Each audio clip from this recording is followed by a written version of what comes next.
Hello friends, কেমন আছো তোমরা? আশা করছি সবাই ভালো আছো, আমিও ভালো আছি। এটা ছিল 27শে নভেম্বর, আমাদের ছিল একটা বিয়ে বাড়ি।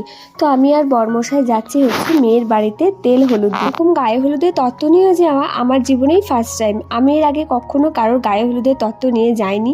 তো যাই হোক, গাড়িতে যেতে যেতে অনেক ঘুম পাচ্ছিল, কারণ অনেকটা সকালে ঘুম থেকে উঠেছি। তো আমরা বেরিয়েছিলাম 8টার সময়, আর তখন তো আমার মধ্যরাত্রি থাকে। জানো তো, বিয়ে বাড়িটা ছিল আমাদের অনেকটা দূরের রাস্তা। তো সেই জন্য ভীষণ বোরিং লাগছিল গাড়ির মধ্যে, কি করব কিছু বুঝতে পারছিলাম না। এটা যেহেতু ছিল অনেকটা দূরের, তো সেই কারণে অতটা রাস্তা গাড়িতে যেতে যেতে না আমার অনেকটা গা গোলাচ্ছিল, কারণ আমার না গাড়িতে অনেক দূরের রাস্তা যেতে গেলে খুবই বমি বমি পায়। জানি না কাদের হয়, আমার তো হয়।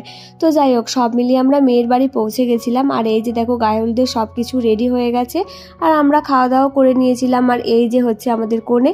আর ছাদনাতলাটা না খুব সুন্দর সাজিয়েছিল। তো তারপর চলো, খাওয়া দাওয়া হয়ে এখন আমরা আবার সেই বাড়ি চলেই যাচ্ছি।